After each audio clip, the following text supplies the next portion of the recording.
Hi, and welcome to my channel. My name is Kim, aka the Booker Harlot. And I have to admit, I am a tad bit grumpy right now. I love the Booker Prize. And normally in July, in my household, we call this Christmas in July because normally the Booker Prize is announced mid-July. And normally we would be 2 weeks into the prize. I would be reading the Booker, I would be ordering Booker books, and I feel like I'm stuck in some sort of purgatory. So I am here to distract myself from the fact that the Booker isn't going to be announced until August 1st, so just a couple of days away. So thank you for joining me, and today I thought I would do a quick video on the best books of 2023 so far. And I have to tell you, this has been an amazing year of reading for me. The Women's Prize for Fiction, along with the Booker International, the long lists were absolutely amazing. So amazing that all of the books from this video, my best books so far, are all from the Women's Prize and the Booker International, except for one. Now, I'm not going to rank these books. I will give you right away my top two for the best books of 2023. At the end of the year, I will rank them, but I'm not going to rank them right now. I'm too grumpy and it would take me too long. So thanks for joining me, and thanks for coming out. All right, so if you've watched my videos, you probably won't be surprised that the top two books will be The Birthday Party by Laurent Mauvignier, translated by Daniel Levine Becker. This was from the International Booker Longlist, and I was so upset that this didn't make the Booker shortlist, or even, I really hoped it would win. This is such an incredible literary thriller that is so beautifully written and has so many twists and turns. I could not put it down. And this is a book that I just haven't seen anybody do anything like this before. And I like this book so much that he only has 2 other books in translation, which is a shame. So I've ordered The Wound, and I will be reading that after the Booker Prize winner is announced. And I'm on the hunt for his other book, which I believe is called In the Crowds. The other book that I would put in the top 2 is Demon Copperhead by Barbara Kingsolver, and I listened to the audio by Charlie Thurston, and I highly recommend it. He is amazing. His southern accent is so incredibly charming. That's Wednesday. I'll be right back. Sorry about that. That was Wednesday the cat coming home. She announces herself by jumping onto a screen and looking in. So we were talking about Demon Copperhead by Barbara Kingsolver. It won the Women's Prize for Fiction. It was a co-winner for the Pulitzer Prize, and I will be looking for it on the Booker Prize long list that's announced. I made a vlog about this. I read 100 pages and then reported back to you on it. I went into reading this book not wanting to like it. I didn't think it deserved the hype. It had an Oprah sticker, which, you know, I just don't vibe with certain stickers for certain reasons. But this book is totally worth the hype. It is absolutely incredible. Please get your hands on it. You will make time for it because you will not want to put it down. And if it does make the Booker long list, I'm going to read David Copperfield as an ode to it and just make a comparison because I haven't read that Dickens book. So next on the list would be Stillborn by Guadalupe Nettel, translated by Rosalind Harvey. This is a very interesting examination of motherhood and what it means to not want to have children and what it means to change your mind. And the realities of motherhood aren't always our perceptions of it. So absolutely amazing book. This was shortlisted for the Booker International. The next one is A Gospel According to the New World by Maurice Condé, translated by Richard Philcox. This book is, I think, one of the ones that either you love it or you hate it, but I really do think that this is a modern day classic that I will be reading over and over again. This is a new to me author, and this is her last book, so I can't wait to get my hands on her previous books. I think she is absolutely amazing. Next up is The Bandit Queens by Prini Schroff, and can you believe that amazing cover? And yes, yes, I did put post-it notes to match the cover because that's the kind of geek I am. This is a debut novel, and it is astounding how she is able to sort of do a warm, feel-good comedy about completely heavy subjects. And heavy subjects, I'm talking about the oppression of women and rape and violence, and murder. So it's such an incredible juxtaposition. So I highly recommend this one. Next up, another one by that was longlisted and shortlisted by the Women's Prize was Black Butterflies by Priscilla Morris, and another beautiful cover. This is very interesting in terms of war and the timelines of war.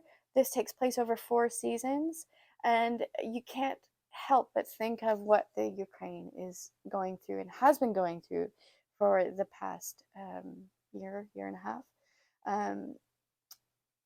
It's beautifully written. It sort of sucks you into this whole other world, and just the image of black butterflies in this book, which I won't give away, just has resonated with me so much. And another new to me author, and longlisted, shortlist, can't remember, but Booker International, Boulder by Eva Baltazar, translated by Julia Sanchez. This is such an incredible read, and it's so tiny. I cannot wait to read Permafrost, and I think there's one other one which is sort of a loose trilogy about this character, but an interesting examination again of motherhood and relationships and staying true to yourself, and gorgeous cover. Another one from the Booker International would be Whale by Cheon Myung Kwan, translated by Chi Young Kim. How did I get that wrong? If you like magic realism, this book is absolutely amazing. It centers around 3 characters over generations, and is absolutely amazing. And this book was written 20 years ago, and it's just been translated now. So that is the power of fiction. All right, next one would be from the Women's Prize would be Fire Rush by Jacqueline Crooks. I listened to it on audio, and I highly recommend it. I normally don't normally get along with books about music. It's not my favorite thing. But the audiobook by Catherine Luttrell really came together for me. The editing is phenomenally done. There's music samples. Catherine Luttrell sings, she chants, she raps. She does an absolutely fantastic job. And her accent is incredible.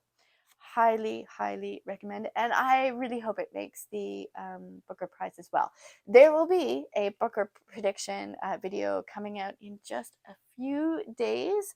I have been examining all the books that are eligible. This is Wednesday. All right, next one from Booker International is Mother Dead by Vingdis Horth, translated by Charlotte Basland. Another book about motherhood, and this is an examination of the sort of fantasy of mother and how your relationship with your mother changes from you as a child to you as an adult, and it's just a very interesting examination and beautifully written. we're getting down to the last three. So the next book is Pyre by Pulmon Murgang, translated by Arundin Vasteven. And it's another quick short read. It made the Booker International Longlist. And I have to tell you, the last scene in that book is one of the best last scenes of a book ever. So get your hands on it. I still think about it.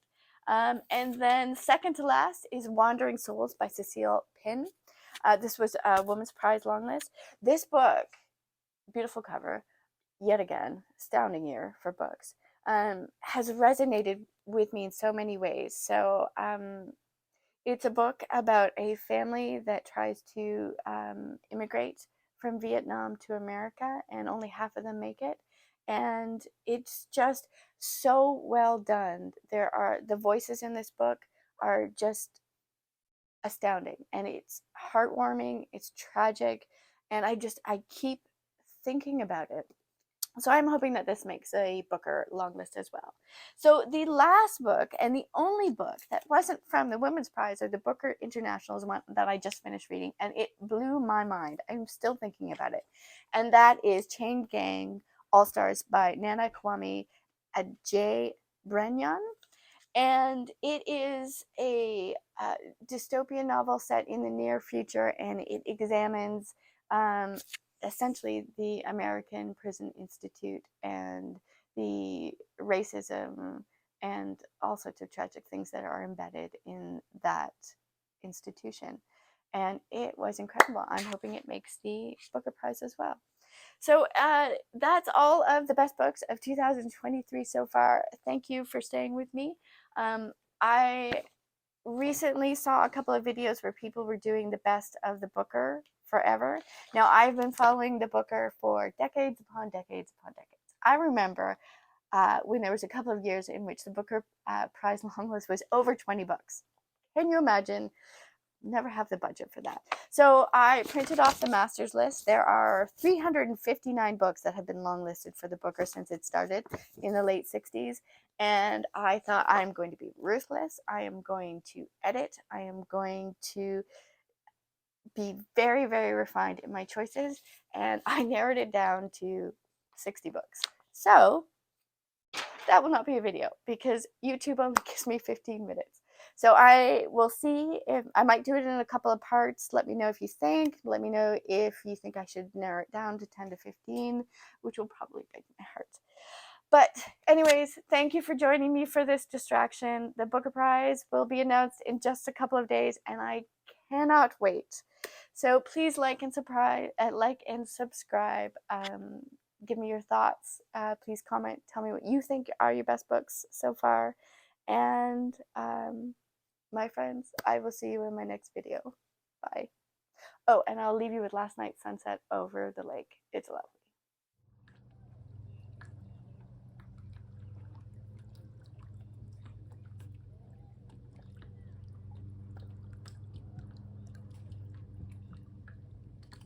Hi, Wednesday.